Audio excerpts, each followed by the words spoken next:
정부의 3차 추경 사업 중 환경부 소관 사업에 대해서 설명을 드리도록 하겠습니다. 환경부는 코로나로 인한 경제 위기 극복과 코로나 이후 시대를 대비하기 위한 3차 추경안으로 6,951억 원을 증액해서 편성하였습니다.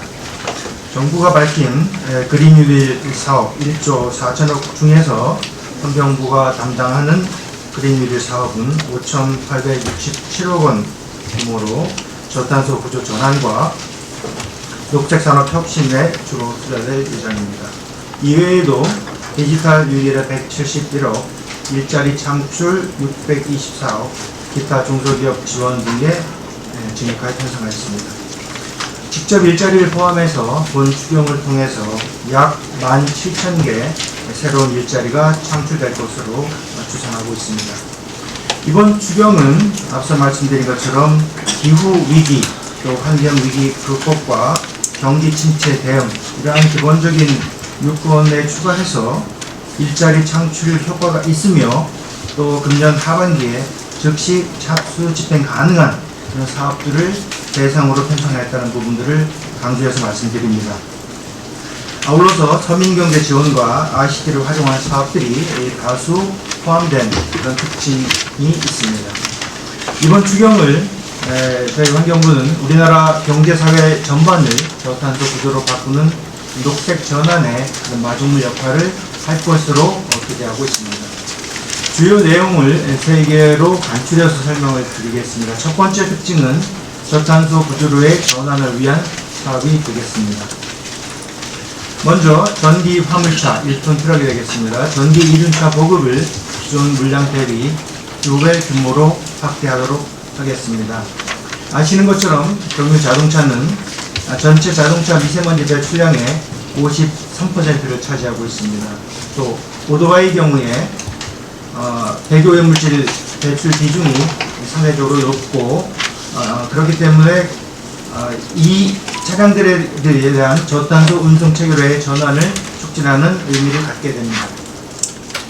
아울러서 이번 사업은 영세 자영업자, 소상공인, 배달 대행업자 등 취약계층 생계 지원에도 큰 도움이 될 것으로 기대하고 있습니다.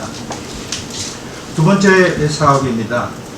수열 에너지 활성화를 위해 종합환경연구단지 등 공공기관 3개소에 하천수를 활용한 수열 공급 시험 사업을 실시하도록 하겠습니다. 향후 시범사업 성과를 바탕으로 에너지 저탄소화 전환의 모범 사례를 확산해 나가도록 하겠습니다. 세 번째입니다. 전국에 정수장, 하수처리장 등 환경 기초시설이 5,200개가 있습니다. 이 기초시설을 대상으로 해서 재생에너지 설치 사업을 확대하도록 하겠습니다. 금년에 추경을 통해 37개소의 재생에너지 설치 사업을 추진하면 약 연간 8,175MW, 약 2만 톤 용량의 하수처리 시설 연간 사용하는 에너지를 생산할 수 있는 것으로 기대하고 있습니다. 두 번째 분야입니다. 녹색 산업의 혁신 생태계를 강화해 나가도록 하겠습니다. 세계 녹색 산업 시장을 선도할 5대 핵심 분야의 거점 단지를 조성해서 이 5대 유망 분야의 기술력 향상이 해외 시장 진출, 또 이것이 일자리 창출로 선순환 구조를 만들 수 있도록 견인해 나가겠습니다. 이 거점 단지는 실증 시험 공간, 사업화 지원 시설을 갖추게 되기 때문에 녹색산업 육성의 중심적 역할을 수행하게 될 것으로 기대하고 있습니다. 이 5대 분야는 청정 대기산업 부분, 생물 소재 증식 산업, 수열 에너지 융복합 클러스터, 배터리 자원순환 클러스터, 플라스틱에 집중된 자원순환 클러스터 구축이 되겠습니다. 다음입니다. 혁신적인 아이디어를 갖고 있는 그런 초기 창업자 또는 예비 창업자의 창업 지원을 강화하기 위한 환경 새싹 기업 육성 사업을 신규 사업으로 추진합니다. 성장 가능성이 높은 유망 기업을 선정하여 연구 개발 단계부터 사업화까지 최대 3년간 밀착 지원함으로써 세계적인 녹색 기업을 육성하는 녹색 혁신기업 성장 지원 사업 역시 신규 사업으로 추진하도록 하겠습니다. 세 번째입니다.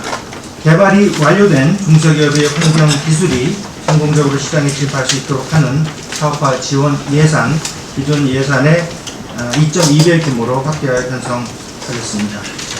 또한 기업들이 과감한 투자를 할 수 있는 장기, 저리, 미래환경산업 육성 용자도 3,300억 규모의 신규 사업으로 별도 편성을 하도록 하겠습니다. 기존 환경부의 관련 융자 규모가 금년 본 예산에 2,709억 원 규모가 편성되어 있었습니다.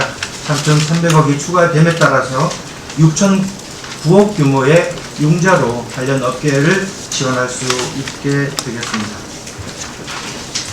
세 번째 분야는 기후 탄력 사회의 실현을 위한 관련 사업을 추진하는 것입니다. 수돗물 공급의 50%를 광역상수도에서 담당하고 있습니다. 광역상수도의 희수장, 정수장, 관로의 전 과정을 정보통신과 인공지능 기반의 스마트화함으로써 물과 에너지를 절감하고 기후 위기에 대한 대응 역량을 강화하도록 하겠습니다. 본 사업은 2023년까지 총 사업비 2,356억을 투자할 계획을 갖고 있습니다. 두 번째입니다.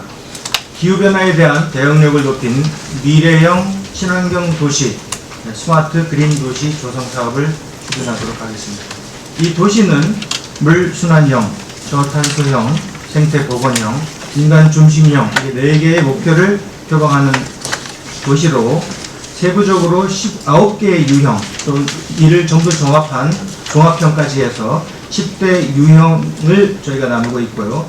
금년에는 20대 유형별 혁신기술 적용 마스터 플랜을 수립한 이후 내년부터 본격적인 사업을 착수하도록 하겠습니다. 세 번째입니다. 중견기업 제조업의 100개소를 대상으로 녹색 공간으로 전환하기 위한 스마트 생태공장 구축 사업을 중기부와 협업사업 등에 추진해 나가도록 하겠습니다. 본 사업은 오염물질을 최소화하고 재생에너지를 활용하며 폐자원의 순환 이용을 하기 위한 사업으로 산업 부분의 녹색 전환의 시범적인 그런 모델이 될 것으로 기대를 하고요. 전체적으로는 100개소, 2022년까지 금년에는 10개소를 대상하고 있습니다. 지금까지 환경과 추진하는 그린리드 사업에 대해 설명을 드렸습니다. 이 사업 이외에도 직접 일자리 확대와 디지털 전환, 중소기업 전환 사업을 추가하여 편성하였습니다. 일자리 사업의 경우에는 아프리카 돼지열병 대응과 관련된 수색, 서식조사, 소독, 울타리 관련 등의 업무를 위한 인원, 그리고 재활용품의 선별 품질 개선을 위한 인력 등을 채용하기 위한 예산을 편성함으로써 13,000여 개의 일자리를 창출할 계획이 있습니다. 우쪽입니다. IoT와 ICT 등 첨단 기술을 활용하여 환경 오염 측정 감시 시스템을 디지털화하는 사업을 본격적으로 추진해 나가도록 하겠습니다. 아울러서 중소화학업체의 화평법과 화학제품 안전법의 제도 이행을 지원하는 예산을 확대하여 편성하였습니다. 정부는 6월 초, 6월 4일 예정되어 있습니다만 정부의 이 추경 예산안을 국회에 제출함에 되게 따라서 국회 정부에서 정부안 심의에 최선을 다하도록 하겠습니다. 아울러서 심의를 거쳐 확정이 되면 바로 집행 단계에서 효과를 발휘할 수 있도록 사업 준비에 만전을 기하도록 하겠습니다. 아울러서 본 사업은 경제 회복 성과 중심의 단기 과제 중심으로 담았다는 부분들을 다시 한번 말씀드리도록 하겠습니다. 이상입니다. 네. 기자님들 질의에 대한 답변은 사업별로 담당 과정들이 계속되어 있습니다. 그래서 담당 과장을 중심으로 답변드리도록 하겠습니다. 질문을 받겠습니다. 내일신문 김하영 기자님. 질문이 많습니다. 국장님께서 단기 사업에 중점을 두셨다고 했는데, 말씀하신 것처럼 국회에서 좀 생각할 수 있을 만한 거에 좀 초점을 맞추신 것 같아요. 노상수 정비나 정비 화물차 지원 사업이나 육성 인자 사업에 주로 금액이 많이 들어갔는데, 이들 사업으로 인해서 일자리가 얼마나 늘어나는지는 한 페이지에는 일자리 수급이 게시를 해주셨는데, 7페이지에는 없어서 노상수 정비 사업으로 일자리가 얼마나 늘어나는지 궁금하고, 지금 알려줄 수 없다는 디테일한 일자리 수를 좀 항목별로 알려주시면 하고요. 그리고 제가 7페이지에서 잘 몰라서 그러는데, 7페이지에서 넷제로 대표제로 달성 친환경 냉장을 의뢰하셨는데, 저는 약간 이게 그러면 제가 말했던 무방비 시스템이나 통합환경 허가제를 좀 세금으로까지 확장시키는 건가 이런 생각밖에 안 들어서 정확히 이제 어떻게 진행되는지 좀 설명해 주시면 하고요. 또 이건 다리 요청인데, 11페이지에 제조업 오염물질 대표제 중에 제시를 해주셨는데, 정확한 통계 소스하고 어떻게 해서 이게 탈출이 된 건지 정확한 자료 좀 주셨으면 하고요. 그리고 수열 에너지 부분에 대해서 얘기를 했었는데, 강원도 수열 플러스 사업 하시잖아요. 근데 수열 사업을 이 국회에서 알려주신 물순환형 도시 유형에 접목시킬 수 있는 방안은 없는 건지, 전혀 별개로 진행이 되는 건지 궁금해서요. 설명 부탁드립니다. 먼저 일자리 자료는 저희가 제출을 해드리도록 하겠습니다.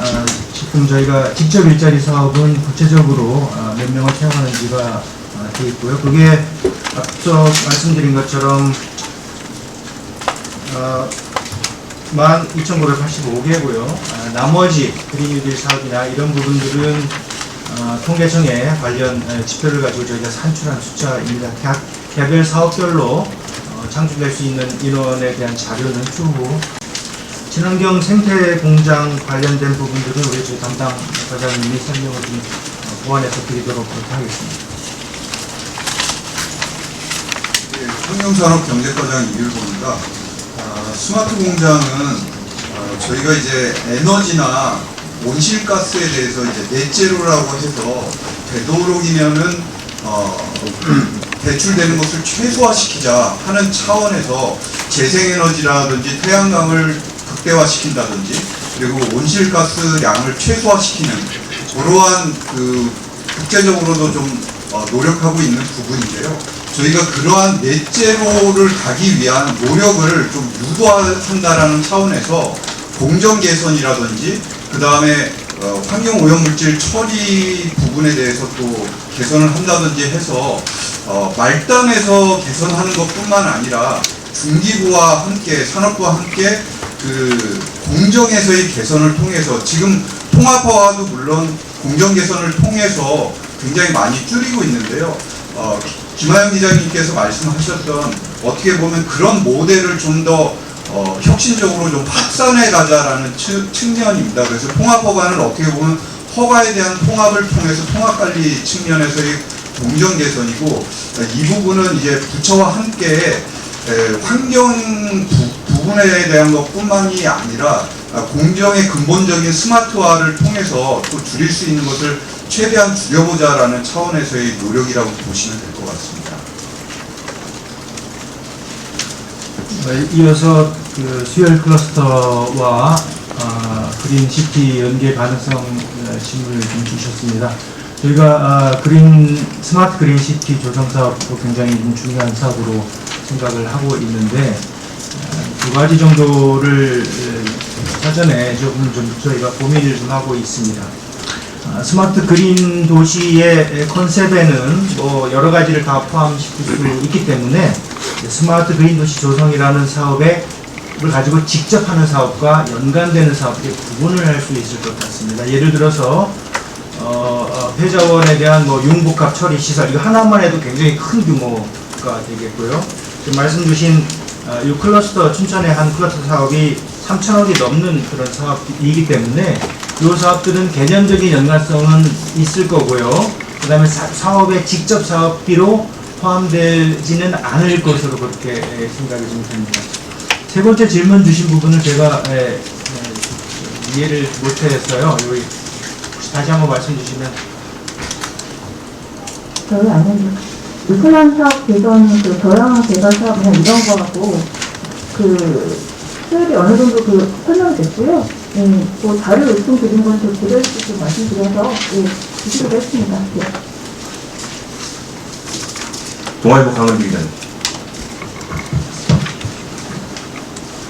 저 질문 두 가지 정도 있는데요. 하나는 그냥 명확하지 않고 전기 화물차랑 전기 유증차 보급 2배 규모로 확대가 올해 본 예산에 확대된 것에 2배 규모인가요? 그거랑 또 하나 예산 중에 사실은 거의 절반 이상이 환경산업 육성 융자가 절반을 넘는데요. 이거에 대한 설명이 별로 없어서 제일 소소는 큰데 이거는 어디서 담당을 해서 어떤 산업에 뭐 어떻게 융자를 시키는 건지 첫 번째 질문 관련해서 답을 드리도록 하겠습니다. 결론적으로 말씀드리는 본 예산, 금년도 본 예산의 2배가 된다는 말씀이고요. 이쪽의 자료를 보시면 전기 화물차 보급 사업 이제 플러스 5,500대로 되어 있습니다. 여기 보면 본 예산에 전기 화물차가 5,500대가 있었고 우편 배달이나 이렇게 하기 위한 또 다른 그 전기 화물차가 2,000대가 있었습니다. 그래서 1톤 트럭은 5,500대이기 때문에 요거를 딱 2배, 그러니까 11,000대가 되는 겁니다.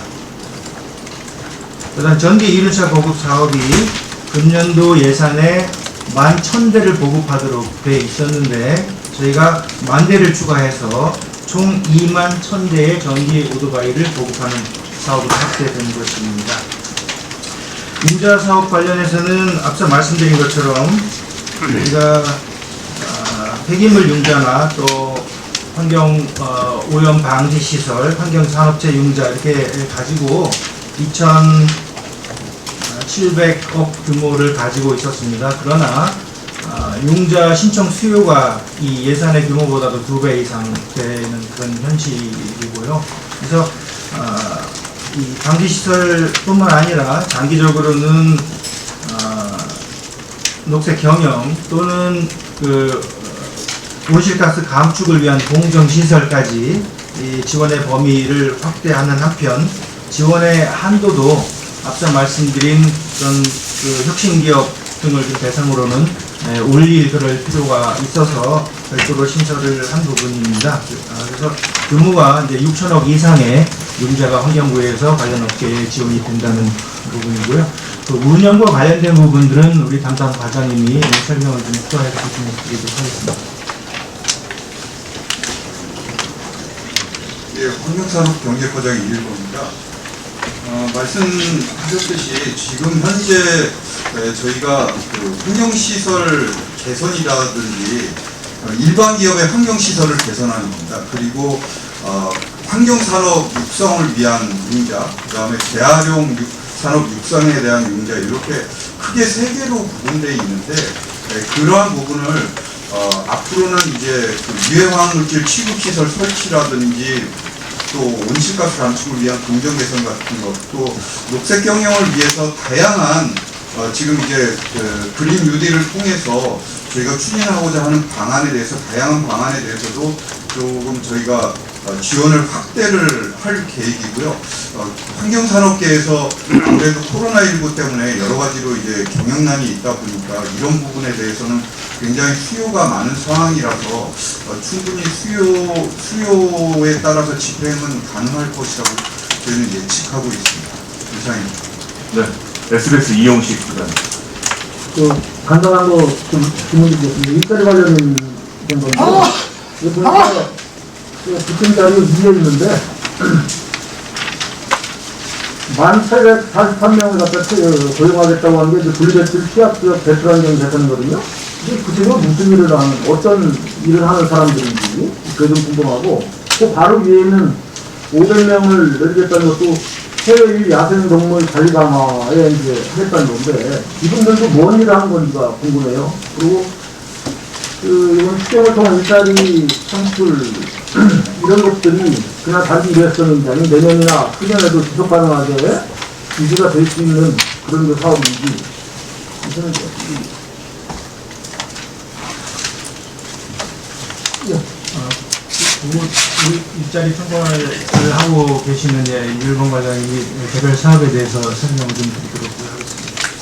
네, 그 말씀하신 그 분리배출 취약지역의 그 배출 환경 개선 측면에서 재활용품 품질 개선 지원하는 사업이 1,843명 정도 되는데 그 부분은 저희가 이제 이 일자리를 만들게 된 원인은 첫 번째로는 재활용 쓰레기가 코로나19로 인해서 지금 한 10% 작년 대비 10%까지 늘어나고 있습니다. 그리고 유가가 하락되면서 그 재활용품을 활용한 재생원료의 가격이 한 17%까지 떨어지고 있습니다. 그러다 보니까 이게 폐기물 수거에 대한 불안정성이 점점 더 심화되고 있기 때문에 여기에 대한 개선이 필요해가지고 저희가 이제 이 인력을 통해서 그 선별 인력 공공선별장에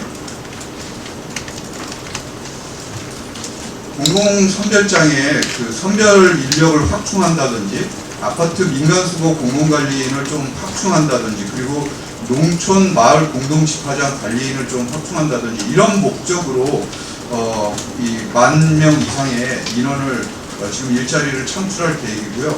그렇게 돼서 저희가 지금 생각하고 있는 효과는 선별 효율이 한 10% 정도 상승되고 그 다음에 소각 잔재물도 7% 정도 저감돼서 국가적으로도 큰 효과가 있지 않을까 그런 생각을 하고 있습니다. 바로 그럼 보충 질문 드리겠는데, 아파트 공공 선별 인력 지원을 하겠다는 말씀이요? 네. 그리고 경비원법도 개선이 개정이 돼가지고, 그 아파트에서 경비원들이 그 일을 하면 안 되게끔 되어 있잖아요. 그래서 네. 그 중간에 그런 부분에서도 뭐 개선을 겪는 것 같은데, 이 정도 인원 가지고 아파트를 어떻게 선별할 겁니까?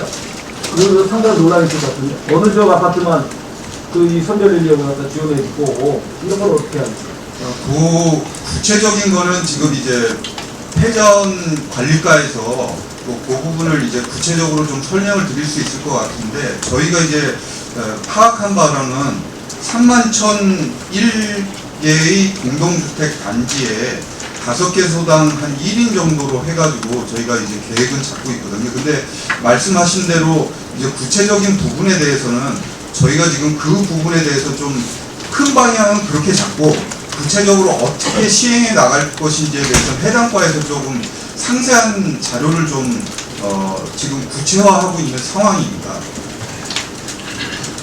그럼 안에 해외 그거 예. 그리고 야생동물. 예, 야생동물 관련해가지고는 이거는 무슨 일을 하는 거죠? 무슨 일을 하는 거죠? 예. 야생동물 관리 강화를 위해서 야생동물이 수입된다거나 아니면 검역, 판매 이런 부분에 대해서 현장 대응 인력을 확충하는 건데요. 그래서 지방환경청에서 그 업무를 담당하는 인원들이 있습니다. 그래서 한 70명 정도가 거기에서 확충이 되고 생물자원관에서 또 그 부분에 대해서 여러 가지 그 지원을 해줘야 되기 때문에 그 부분에 대해서 한 10명 정도가 필요해서 그렇게 인원을 확충하는 것으로 했고요. 그걸로 인해서 지금 이제 코로나19뿐만 아니라 다양한 야생동물 질병 원인에 대한 대응 체계를 갖추는 데 좀 도움이 될 수 있도록 그런 체계를 구축할 예정입니다.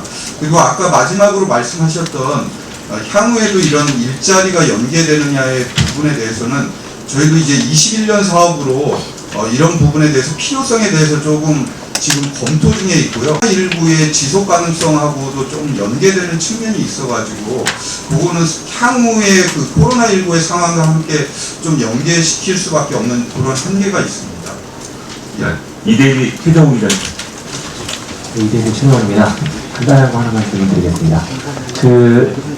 일자리 관련된 분야인데요. 아까 17,000개 정도 만들어진다고 하셨는데 직접 일자리가 12,000개, 13,000개 정도 되고 나머지 4,000개는 간접 일자리 정도로 보이는데 이게 지금 환경산업 쪽에 지원하는 예산이 상당한 수준인데 이게 지금 직접 일자리에 비해서 간접 일자리가 늘어나는 규모가 좀 상대적으로 적은 이유가 방금 아까 말씀드렸다시피 융자라든지 이런 부분이 집중돼 있어서 통계청 방식으로 뭐 계산하셨다고 하셨는데 그런 거에 대해서 좀 한계가 있었던 건지 뭐 그런 부분이 궁금합니다. 아까 앞서 말씀드린 그 직접 일자리에 비해서 아마 그 환경산업의 생태계를 강화함으로써 생기는 일자리가 훨씬 양질의 일자리라고 생각이 좀 들고요.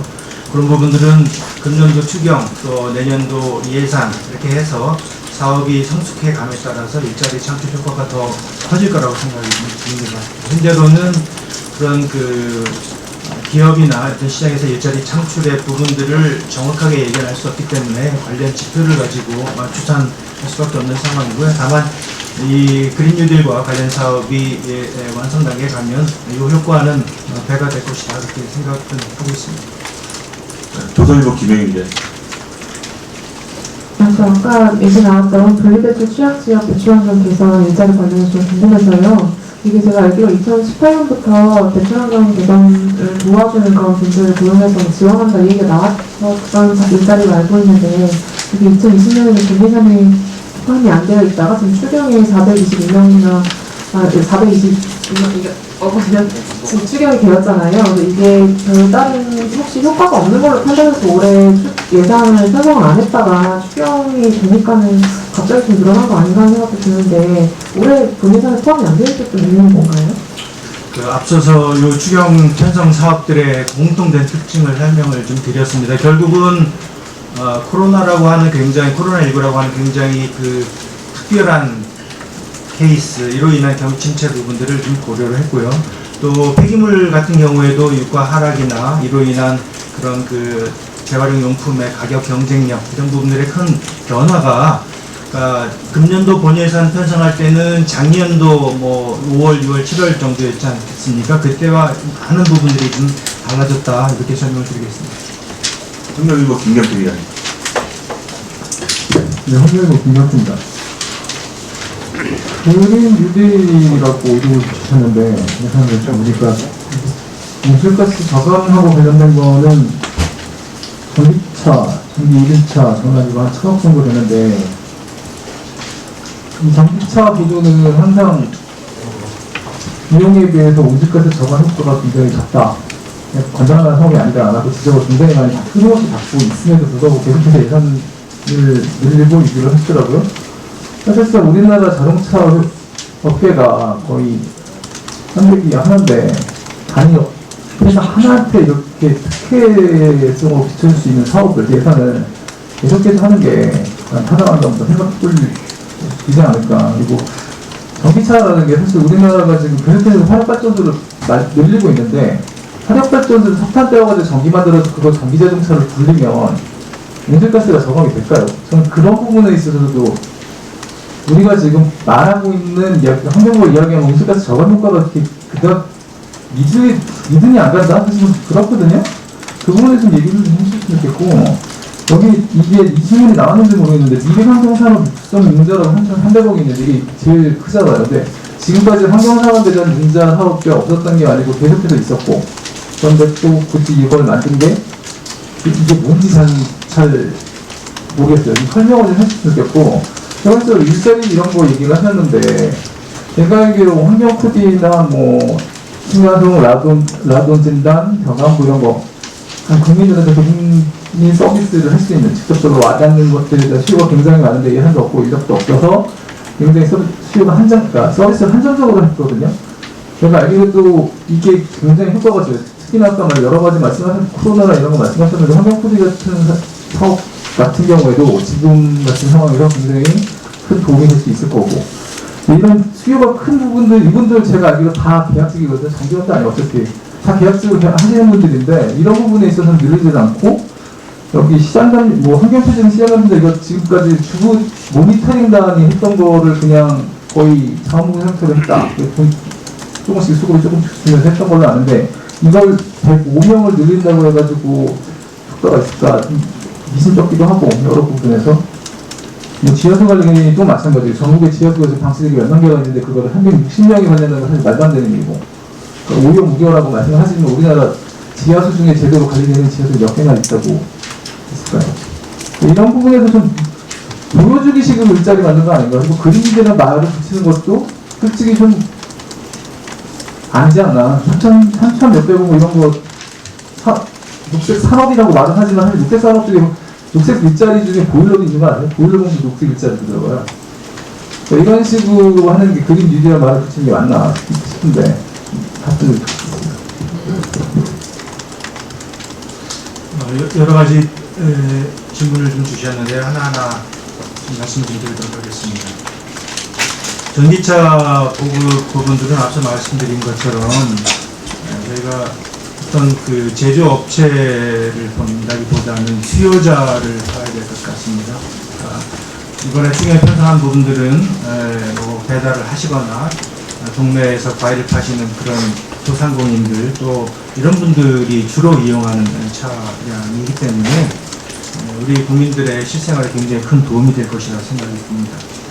전기차 보급 사업 부분들이 에너지 전환과 특히 그 재생에너지 비율이 증대되지 않은 상태에서의 전기차 보급이 어떤 의미가 있을 것인지에 대한 질문 부분들은 이 에너지 전환과 함께 사실 좀 추진하는 것이 더 필요하겠습니다만 이 하나의 사업에서 다 같이 해결할 수 있는 없는 부분이고요. 다만 저희도 이번에 그 그린 뉴딜에서 그 저탄소 사회로의 전환을 위한 고민들을 했고 추경 속에서 담아낼 수 있는 사업들을 지금 여기 있는 것처럼 수열 에너지나 담았습니다. 사실 이게 앞으로 더 확대되고 커져야 될 것이라고 저희 생각을 하고 있기 때문에 앞으로 본 예산이나 추가적인 그 기회에 또 환경부가 이런 그 저탄소 사회의 전환을 위한 부분들을 기여를 확대해 나가도록 그렇게 하겠습니다.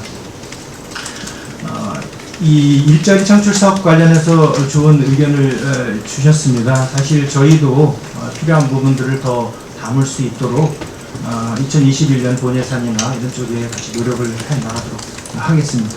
다만 저희가 코로나19라는 그런 긴박한 상황 속에서 가장 필요로 하는 부분들을 저희들이 고민해서 담았습니다. 혹시라도 빠진 부분들이 있거나 국민들의 환경적 개선에 더 필요한 부분들이 있으면 앞서 말씀드린 부분처럼 앞으로 보완해 나가도록 해야겠고요. 그러니까 융자 산업 부분들은 여러 가지 사실은 의미가 있을 거라고 생각이 듭니다. 예. 저희가 이 녹색 산업 부분들의 어떤 그 촉진적인 그런 기반을 강화하기 위한 여러 가지 신규 사업을 이번에 만들어서 발표를 했다는 걸 앞서 말씀 좀 드렸고요. 그에 추가해서 굉장히 그 자금의 문제를 좀 받고 계시는 그런 업계에 숨통을 트이는 그런 면에서 이 추가적인 그런 융자 사업에 큰 의미가 있다고 생각이 듭니다. 사업 내용에 있어서도 이것이 기존의 사업보다 융자의 범위가 더 넓기 때문에 수혜할 층이 더 확대될 거라 생각됩니다. 그린 뉴딜 관련해서는 환경부가 앞서 말씀드린 정부의 그린 뉴딜의 중요한 축을 좀 담당하고는 있습니다만 우리 관련된 국토부나 산업부나 여러 부처와 함께 해 나가는 것이라고 생각이 좀 들고요. 그렇기 때문에 이번 추경이 그린 뉴딜의 전체의 모습을 다 보여주는 것은 아니라고 생각합니다. 또 시기적으로도 앞서